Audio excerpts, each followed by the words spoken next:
Many people believe what is happening to the economy today is just another theory or just another internet debate. But when we look closely at history, the patterns are clear. What we are experiencing right now closely mirrors what happened in the early 1970s. Back then, the financial system changed in a way that reshaped the world forever. Understanding that moment is the key to understanding why prices feel so heavy today and why people feel like they are working harder but getting less in return. Today, when people look at gold and silver prices reaching record levels, they often think it is simply investors chasing profit. But rising metal prices usually reflect something much deeper. They often signal that people are losing confidence in paper money as a reliable store of value. When currency loses trust, people naturally look for something solid that cannot be printed or controlled easily. In the early 1970s, a major shift took place in how money worked. Before that time, the US dollar was closely connected to gold. This meant that dollars were backed by something physical. Over time, government spending grew much faster than the available gold supply. This created tension between how much money existed on paper and how much real value backed it. In 1971, the United States officially ended the direct link between the dollar and gold. This decision changed global money forever. From that moment forward, the dollar was no longer tied to a physical asset. It became a currency supported mainly by confidence, government authority, and economic power. This system is known as fiat money, meaning money backed by trust rather than by a commodity. At first, this new system brought flexibility. Governments could respond faster to recessions and financial crises. But over time, it also opened the door to excessive money creation. When too much money is created too quickly, it reduces the buying power of each dollar in circulation. This is one of the main causes of long-term inflation. In the 1970s, the end of the gold connection resulted in sharp inflation. Everyday goods became more expensive. Fuel prices jumped dramatically. Food costs rose quickly. Wages struggled to keep up. For many families, the cost of living increased faster than their income. Today, many people feel a similar pressure. Groceries cost much more than they did just a few years ago. Housing feels out of reach for many young families. Interest rates and borrowing costs affect daily life directly. These pressures feel new, but history shows that they follow familiar economic patterns. When governments spend more than they collect in taxes, they must borrow money or create new money. Borrowing increases national debt. Creating money increases inflation risk. When both happen together for long periods, the currency weakens. As debt grows, interest payments also grow. Eventually, the system becomes harder to manage. In the 1960s and early 1970s, the United States faced rising debt from war spending and social programs. The government chose to maintain spending while allowing money creation to increase. This put pressure on the value of the dollar. Other countries noticed that the US was issuing more dollars than it had gold to back them. Many foreign governments began exchanging their US dollars for actual gold. Large shipments of gold left America for Europe and other regions. Confidence in the dollar weakened. When too many claims exist on a limited physical reserve, systems become unstable. Faced with this problem, the US government made the historic decision to stop converting dollars into gold. This protected the remaining gold reserves, but it also removed the final physical backing of the currency. From that point on, the value of the dollar depended entirely on government credibility and economic stability. After this change, inflation rose quickly. Oil prices increased many times over within a decade. Energy became more expensive. Transportation costs rose. Food became more costly. The effect touched every part of life. Families who once lived comfortably on a single income now needed two incomes to maintain the same lifestyle. This was not because people suddenly worked less or produced less. In many cases, productivity actually increased. But the buying power of wages fell because the value of money itself declined. Today, debt levels are far higher than they were in the 1970s. Government debt has grown steadily for decades. As debt rises, governments must pay more interest. To manage these payments, they often issue new debt. This creates a cycle that becomes difficult to stop. Central banks influence how expensive borrowing becomes by raising or lowering interest rates. When rates rise, borrowing slows and inflation can ease. When rates fall, borrowing increases and economic activity usually grows. But when national debt becomes very large, even small rate increases greatly increase government interest costs. This creates a difficult situation. If interest rates rise too much, the burden of servicing debt becomes overwhelming. But if interest rates stay too low while inflation rises, the value of savings declines. Policymakers must balance these risks carefully. Gold often reacts strongly during periods of high debt and inflation concerns. Many investors view gold as protection against currency weakness. Unlike paper currency, gold supply cannot be quickly increased by policy decisions. That is why gold prices often reflect long-term confidence in monetary systems. In recent years, many central banks around the world have increased their gold reserves. This includes countries in Asia, the Middle East, and Eastern Europe. Governments generally hold gold as a long-term strategic asset. When they increase gold purchases, it often signals that they are seeking greater financial stability outside of foreign currencies. At the same time, global trade is slowly becoming more diverse. Some countries are experimenting with using local currencies for trade rather than relying entirely on the US dollar. This does not mean the dollar is about to disappear. It remains the world's main reserve currency. But it does reflect gradual changes in how countries manage risk. Technology has also changed how people experience prices. Electronics, communication, and digital services have become cheaper and more powerful over time. This creates the impression that life is becoming more affordable. But at the same time, essential costs such as housing, healthcare, food, and education have risen sharply. This creates a confusing picture for many people. Some products are cheaper, others feel impossible to afford. This uneven inflation affects working families the most. It places pressure on budgets and savings. In past decades, many people relied on savings accounts, bonds, and pensions to prepare for retirement. These tools worked well when inflation was low and interest rates were stable. But when inflation rises faster than returns on savings, purchasing power declines even if account balances appear larger on paper. This is why many people feel that despite working harder, they are not moving forward financially. The numbers go up, but real buying power does not always follow. Understanding this history is not about promoting fear. It is about recognizing repeating patterns so individuals can make informed financial decisions. The same forces that shaped the 1970s continue to influence the modern economy. Debt levels, monetary policy, currency trust, and global trade all interact in predictable ways. The goal of any stable financial system is to support productive work, fair trade, and long-term economic growth. When imbalances grow too large, adjustments eventually occur. Sometimes those adjustments are gradual. Sometimes they happen through sharp corrections. No financial system remains unchanged forever.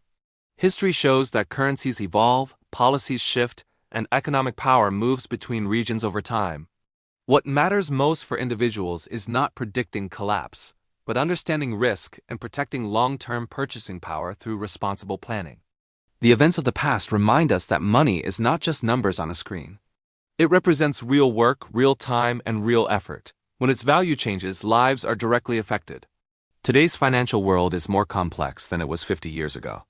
Markets move faster, information travels instantly. Decisions made by central banks are felt worldwide within seconds. This speed increases both opportunity and risk. In the next part, we will look deeper into how modern monetary policy works, how interest rates influence daily life, and why governments now face challenges that did not exist at earlier debt levels. We will also examine how personal savings and investments are affected when national policies shift under economic pressure. As the modern financial system continued to grow after the 1970s, many people believed the worst was behind them.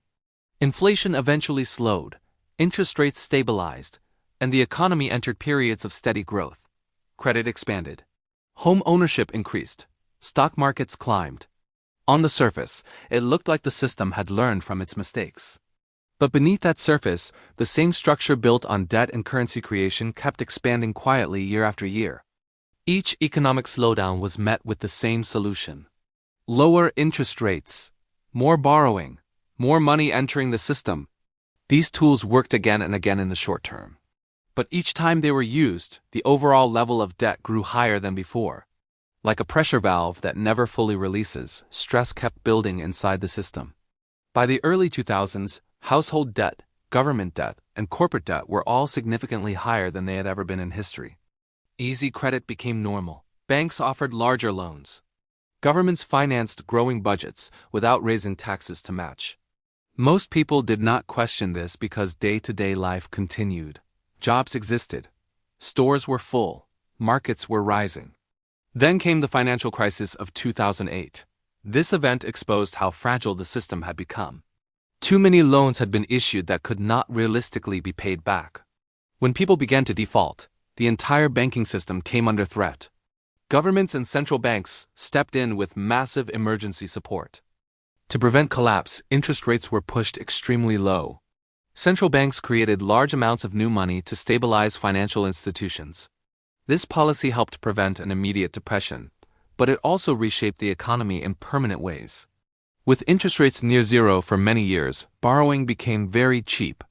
Governments increased spending. Corporations took on more debt. Asset prices, including stocks and real estate, began to rise quickly. Savers earned very little on bank deposits. Investors were encouraged to take greater risks in search of higher returns. For a long time, inflation remained low despite the large amount of money created. Many experts believed the system had discovered a new balance, but inflation did not disappear. It was simply delayed. The newly created money flowed first into financial markets, rather than into consumer goods. This raised asset prices instead of grocery prices. As years passed, this created a widening gap between those who owned assets and those who relied mainly on wages. People who owned stocks and properties saw their wealth grow rapidly on paper. People who depended on paychecks saw slower progress. The gap grew quietly but steadily. When the global pandemic arrived, the system faced its greatest stress test in generations. Governments shut down large portions of the economy almost overnight. Millions lost jobs or income. To prevent total collapse, governments responded with record levels of emergency spending. Trillions of dollars were sent directly into the economy through relief programs, support payments, and business loans. Central banks expanded money creation even faster to support government borrowing. These actions prevented an immediate economic disaster, but they also flooded the system with more money in a very short time. At first, people welcomed the support. But as the economy reopened, the effects of that massive money expansion began to appear. Supply chains were disrupted. Demand surged. Prices began rising across nearly every category. Food, fuel, rent, medical care, and insurance all increased sharply. This time, inflation reached levels not seen since the early 1980s. Central banks were forced to respond by raising interest rates rapidly. Borrowing became more expensive. Mortgage payments increased. Credit card interest climbed. Business loans cost more. The cost of financing everyday life rose quickly. This created a difficult environment for families. Many were caught between rising living costs and higher borrowing expenses at the same time. Even people with stable jobs began to feel pressure. Savings lost buying power. Budget planning became harder. Behind the scenes, governments also faced a new challenge. Decades of borrowing had created extremely large debt totals.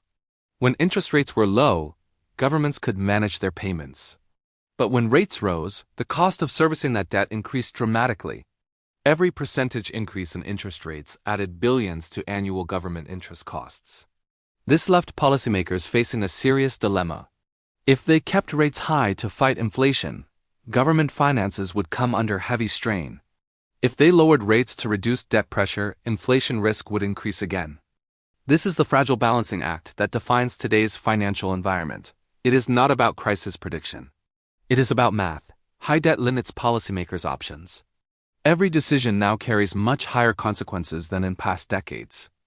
Gold begins to play a larger role in these environments because it responds directly to currency confidence. When people believe their money will hold value, gold demand tends to be calm. When people fear currency weakness, gold demand increases. Unlike stocks or bonds, gold does not represent a claim on future earnings or government payments. It is a physical asset. Its value is recognized globally. It does not depend on interest rates or corporate profits. For this reason, many governments maintain gold reserves even in modern financial systems. These reserves act as long-term insurance. When trust in currencies fluctuates, gold helps stabilize national balance sheets. In recent years, central banks across the world have increased their gold holdings at a faster pace than before. This trend reflects a shift in how countries view long-term financial security. It does not mean confidence in the global system has collapsed, but it does show increased caution. At the same time, global trade is gradually becoming less concentrated in a single currency. Some countries now settle a portion of their trade using local currencies rather than dollars. Energy transactions, manufacturing agreements, and regional trade deals are becoming more diverse. The US dollar remains the dominant global currency. Most international trade is still priced in dollars. Many countries still rely heavily on dollar reserves. But diversification is increasing slowly and steadily. This gradual shift affects how global capital flows. When foreign buyers reduce their purchases of US government debt, domestic investors must absorb more of it. This can push interest rates higher or require greater central bank involvement. None of these changes happen overnight. Major financial systems transition slowly. But small shifts accumulate over time and eventually reach visible turning points. For households, this environment feels confusing.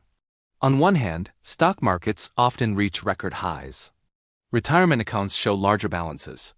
On the other hand, daily living costs rise faster than comfort allows. People feel squeezed even when numbers suggest growth.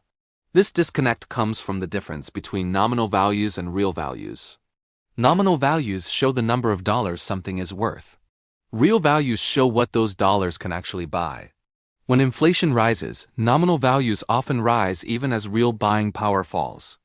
For example, if a home doubles in price over 10 years but living costs also double, the owner may feel richer on paper but not in practical life. Selling that home simply moves them into another market where prices have also risen. The same concept applies to wages. A salary can increase while purchasing power declines. A larger paycheck does not guarantee a higher standard of living if prices rise faster than income. This is why understanding inflation is essential for long-term planning. Inflation is not just a statistic on a government report. It is a direct force that shapes daily life. Some people believe technology will automatically solve inflation. They point to cheaper electronics and improved productivity. Technology does help reduce certain costs. It makes production more efficient. It improves access to information and services. But technology alone cannot cancel the effects of large-scale monetary expansion. If the supply of money grows much faster than the supply of goods and services, prices will eventually rise. No innovation can fully offset that basic balance. Savings are especially sensitive to this process. When money loses value slowly over time, savers must earn returns simply to maintain purchasing power. When returns lag behind inflation, the real value of savings declines quietly. This is one reason many people feel anxious about retirement today. In the past, conservative savings and pensions could reliably support long-term security. Today, that path feels less certain to many families. Investment risk has also increased. With interest rates rising and market conditions more volatile, long-term planning requires greater awareness. There are fewer easy answers. Each option carries trade-offs. This entire environment reflects the long shadow of the decisions made decades ago when the connection between money and physical backing changed. One policy choice opened a new era of flexibility, but also created a system that depends heavily on steady economic growth and careful debt management. When growth slows or crises occur, debt becomes harder to manage. When debt becomes harder to manage, currency stability faces greater pressure. These relationships form the core structure of modern financial life. None of this means that collapse is inevitable. Financial systems adapt. Governments adjust policies. Markets respond. History shows both breakdowns and recoveries. But it also shows that no system is immune to long-term imbalances. What matters for individuals is understanding that money today behaves differently than it did for past generations. The tools that worked safely before may not work the same way going forward. Awareness does not require fear. It requires education. Every financial decision balances risk and stability. Saving too conservatively may protect against short-term volatility, but risk long-term loss of buying power.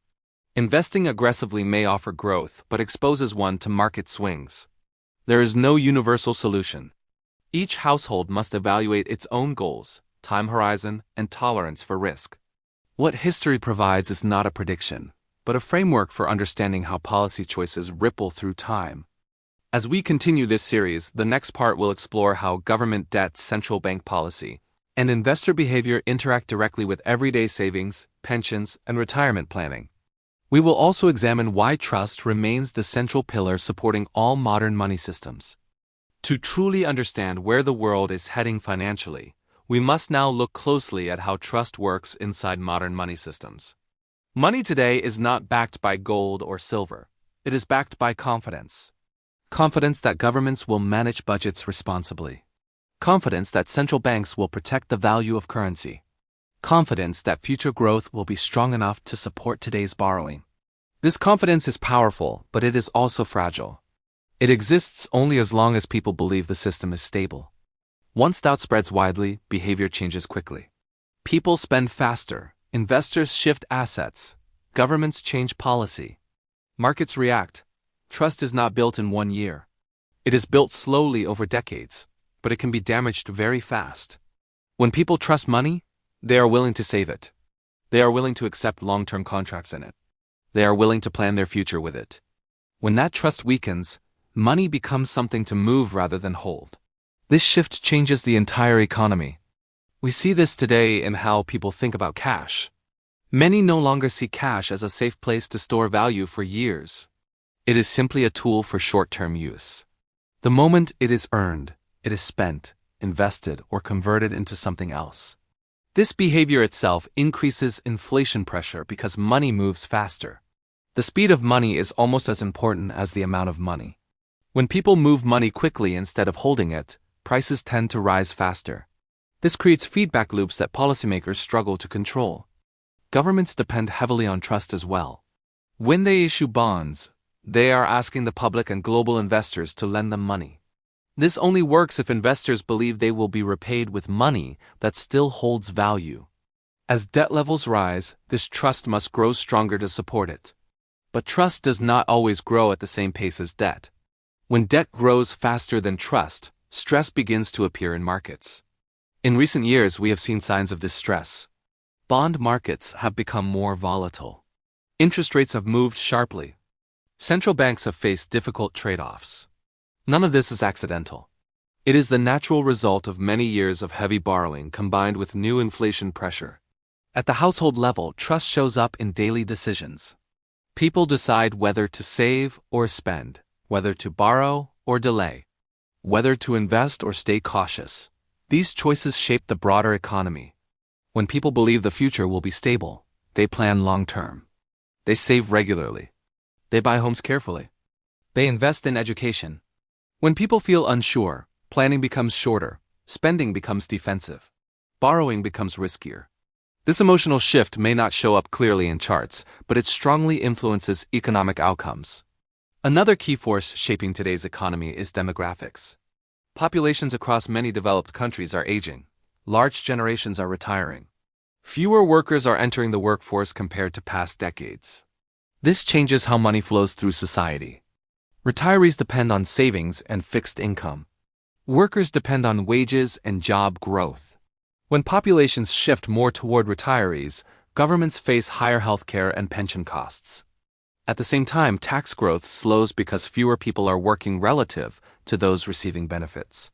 This creates long-term pressure on government budgets. It also influences central bank decisions. Policymakers must consider not only investors and workers, but also millions of retirees who rely on stable income. Healthcare costs add to this pressure. Medical advances extend life expectancy but also increase long-term care expenses. Governments, insurers, and families all share these growing costs. Inflation in healthcare often rises faster than general inflation. Education costs show similar trends. Training a skilled workforce is more expensive than in past generations. Student debt burdens many young adults for decades, shaping when they can buy homes, start families, or invest.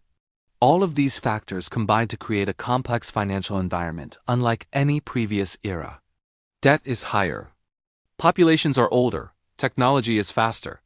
Money is digital. Policy responses must operate across all of these layers at once. Digital money is another major shift. Much of today's currency exists only as numbers on screens. Physical cash represents only a small portion of total money in circulation. Transactions happen instantly across borders. This brings efficiency but also increases speed of reaction. In earlier decades, money moved more slowly. Policy changes took longer to spread. Today, a central bank statement can move global markets within seconds. This speed amplifies both confidence and fear. The rise of digital banking also changes how people interact with money. Saving and spending feel less tangible. This can reduce caution. It makes borrowing feel easier. It shortens the emotional distance between income and spending. At the same time, governments are studying new forms of digital currency. These systems could increase efficiency and reduce transaction costs. They could also give governments more direct control over money flows. How these systems develop will influence the future balance between convenience, privacy, and financial freedom. The global economy today is deeply connected. A financial decision in one major country affects markets around the world. Energy prices, shipping costs, trade disputes, and interest rates all feed into each other across borders. This means there are fewer local problems and more global ones. A supply disruption in one region can affect prices everywhere. A currency shift in one economy can influence capital flows worldwide. These connections bring opportunity but also risk. When systems are tightly linked, stress can spread quickly. This is why policymakers place so much emphasis on financial stability. One of the most important lessons from history is that economic stress often builds quietly. It does not always appear first as a dramatic crash. It often shows up as persistent pressure on daily life. Small increases in food prices, gradual rent increases, higher insurance premiums, slower wage growth. People adapt at first. They cut spending, they borrow more, they take on extra work. Over time, this adaptation becomes strain. When strain becomes widespread, it changes behavior across society. Markets reflect this behavior. When investors begin to doubt long-term stability, they seek safety. They reduce exposure to risk. They favor assets that can hold value through uncertain periods. This does not mean panic. It means adjustment. It means more careful planning. The role of gold in this environment is often misunderstood. Gold does not generate income. It does not produce goods. It simply sits. Its purpose is not growth. Its purpose is preservation. People who view gold as a short-term investment often become disappointed. People who view it as long-term insurance understand its role better. It is not designed to make someone rich quickly. It is designed to help maintain purchasing power across long periods of uncertainty. In many cultures across history, gold served exactly this function. It allowed wealth to survive wars, migrations, and political changes. Modern financial systems replace gold with paper and digital currency. But the basic human instinct to protect value remains unchanged. Even today, gold plays a quiet role in global finance. Central banks do not trade gold daily like stocks. They hold it as a foundation of trust. When confidence in currencies fluctuates, gold's importance becomes more visible. This does not mean everyone should hold gold. It means gold remains a reference point for how people think about real value. A similar concept applies to real assets such as land, energy resources, and infrastructure. These assets support economic activity regardless of currency systems. They provide long-term utility even as money systems evolve. But even these assets are influenced by policy. Taxes, regulations, and interest rates affect how they perform. No asset exists outside the influence of government decisions. One of the most difficult realities of modern finance is that individuals have very limited influence over currency policy. People vote, they work, they save, but the creation and management of money remains in the hands of a small number of institutions. This gap between personal responsibility and institutional control creates frustration. People are told to plan wisely. Yet the value of their plans depends on policies they cannot influence directly. This does not mean individuals are powerless. It means they must understand the environment they operate within. Awareness is protection. Education is preparation. The economy is not an enemy. It is a system created by human decisions. Those decisions reflect incentives, politics, and social priorities. When incentives change, outcomes change. Over long periods, no system remains perfect. Adjustments always occur. Sometimes they are smooth. Sometimes they are painful. The shape of the adjustment depends on policy, leadership, and the behavior of millions of people at once. History shows that economies do recover after periods of stress.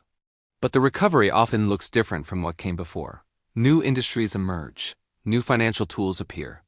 Old assumptions fade. For individuals, the goal is not to predict the exact shape of the future, it is to remain flexible, to avoid overconfidence in any single outcome, to understand that change is normal in economic life. The world today stands at a point where many long-term trends are intersecting. High debt, aging populations, rapid technology growth, climate pressures, shifting trade relationships, digital money. None of these forces exist alone. They interact continuously. This interaction creates uncertainty.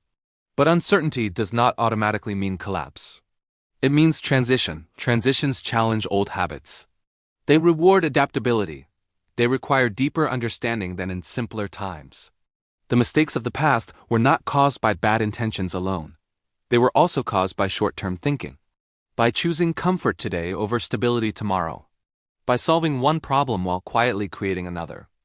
The lesson is not to blame history. The lesson is to learn from it. In the next part, we will bring everything together. We will look at what these long trends mean for everyday people. How saving, investing, and planning change in a world shaped by high debt and shifting currency systems. And how individuals can think clearly instead of emotionally when facing an uncertain financial future. Now that we have walked through how money evolved, how debt grew, and how trust shapes financial systems, we come to the most important part of this entire conversation. What does all of this actually mean for everyday people, for workers, for families, for savers, for retirees, for young adults trying to build their future? Most people do not think about global debt, central bank policy, or reserve currencies when they wake up every morning. They think about rent, groceries, gas, school fees, medical bills, and whether their paycheck will stretch far enough to cover it all. The economy is often talked about as if it were a distant machine, but in reality it reaches into daily life in very direct ways. When money loses value slowly over time, the loss often feels invisible at first. You still earn dollars. You still spend dollars. But little by little, those dollars buy less than they used to. This is how financial pressure quietly enters households. Not in one dramatic moment, but through many small changes. A higher grocery bill, a larger utility payment, a rent increase, a car repair that costs more than expected. Over time, these small changes add up into permanent stress. One of the hardest truths for many people today is that working hard does not always feel enough anymore. Past generations often believed that steady effort would naturally lead to stability, a home, a car, education for children, a comfortable retirement. That belief was built during a period when wages and purchasing power grew together. Today, that relationship is weaker. Many people work longer hours than their parents did, yet feel less secure. This is not because people are failing. It is because the economic environment has changed. Debt plays a large role in this shift. Young adults often begin life with student loans. Homes require large mortgages. Cars are frequently financed. Credit cards bridge the gap between income and expenses. This web of borrowing becomes part of daily life. Debt itself is not always harmful. It can help people build businesses, buy homes, and invest in education. But when debt becomes excessive across an entire society, it changes how money behaves. Growth becomes dependent on borrowing. Stability becomes dependent on low interest rates. Any disruption becomes more risky. Saving in this environment also feels different than it did in the past. In earlier decades, a simple savings account could preserve value reliably. Today, many people discover that the interest earned on savings often does not match inflation. The account balance grows, but its buying power may shrink. This creates confusion. People see larger numbers in their accounts but feel poorer in real life. This disconnect causes frustration and fear. It also pushes people into riskier investments because they feel they have no choice. Retirement planning has become especially complex. Many retirees depend on fixed income from pensions, bonds, or savings. When inflation rises, that fixed income buys less. Meanwhile, healthcare and housing costs often rise faster than average prices. This creates deep anxiety for people who spent decades preparing carefully. At the same time, younger generations face uncertainty from a different angle. They may earn higher wages than their parents earned at the same age, but they also face higher housing costs, higher education debt, and higher living expenses. Starting a family, buying property, or building long-term savings feels more difficult. This is not simply a personal budgeting issue, it is a systemic issue. It reflects how money, debt, and policy now operate together. The most important thing to understand is that no government, no central bank, and no financial institution can erase basic economic math. When spending consistently exceeds income at a national level, debt grows. When debt grows faster than economic output, pressure builds. That pressure must eventually be released through some form of adjustment. Sometimes adjustments come through slower growth, sometimes through inflation, sometimes through changes in taxes, regulations, or public spending. Often it is a mix of all of them. These adjustments do not happen on a fixed timetable. They unfold through years of small changes. That is why many people feel like something is wrong, even when there is no single dramatic event to point to. The future will not look exactly like the past. It never does.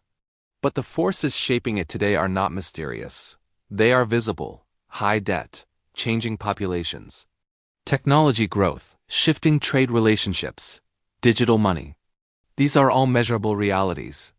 Understanding them does not require fear. It requires clarity. For individuals, clarity begins with recognizing what you can control and what you cannot. You cannot control national debt. You cannot control interest rate policy. You cannot control global trade, but you can control your habits, your spending choices, your saving discipline, your long-term planning, your willingness to learn and adapt. One of the most valuable skills in uncertain times is flexibility. People who rely on only one source of income face higher risk. People who develop multiple skills often gain more options. Education does not only mean degrees. It also means understanding how money works and how your own financial decisions fit into the larger system. Another important skill is emotional control. Financial markets rise and fall. News cycles amplify fear and excitement. Emotional decisions often lead to regret. Calm planning tends to age better than reactive behavior. Fear pushes people to sell at the bottom. Greed pushes people to buy at the top. History shows this pattern again and again. The people who succeed over long periods are usually the ones who remain steady when others panic. This does not mean ignoring risk. It means approaching risk with awareness instead of impulse. One of the most damaging beliefs people carry is the idea that the system will always rescue them. Governments do provide support in crises. But that support often comes with trade-offs. It may increase debt. It may raise future taxes. It may create future inflation. Support is not free. Long-term stability is built more on individual preparation than on government promises. This does not mean withdrawing from society or abandoning institutions. It means understanding their limits. Every system has limits. Trust grows when those limits are respected. Trouble begins when those limits are ignored for too long.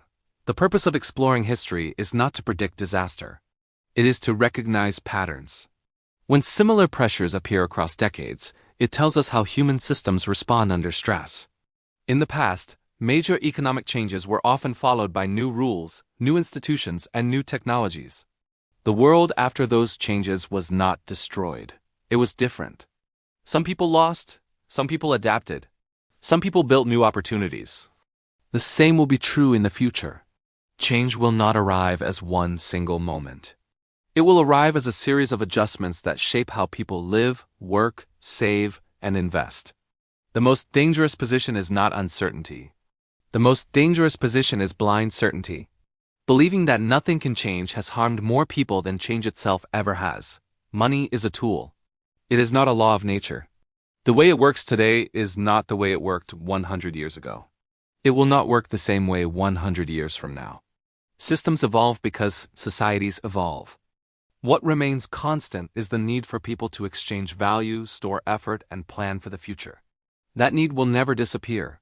Only the tools change. Every generation faces a moment when old financial habits stop working as expected.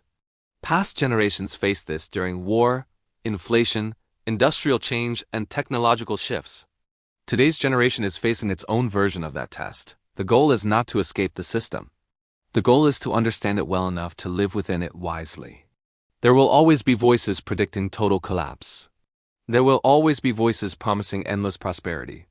Reality usually lives in between those extremes. Economic life is shaped by cycles.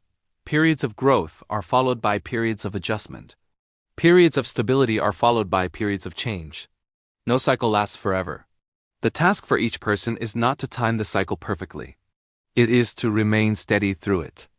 In the end, money is only meaningful because of what it allows people to do: care for their families, educate their children, build homes, create businesses, support their communities, enjoy life. When money becomes the center of fear, it loses its proper role. It should serve life, not dominate it. The world is changing, slowly, quietly, with many pressures moving at once. That does not mean the future is doomed. It means the future will be different than the past. And difference does not always mean disaster. Sometimes it means adjustment. Sometimes it means renewal. Sometimes it means learning lessons that were long ignored. The most powerful position in uncertain times is not wealth alone. It is understanding. Understanding how systems work, understanding your own goals, understanding the risks and the limits. No chart, no policy, and no prediction can replace that kind of awareness. History does not move in straight lines, it moves in waves. Those waves rise and fall. What matters is whether we learn to read them instead of fearing them. And that is where this journey truly ends. Not with a warning, not with a promise, but with an invitation to think clearly, to plan wisely, and to remain steady in a world that will always continue to change.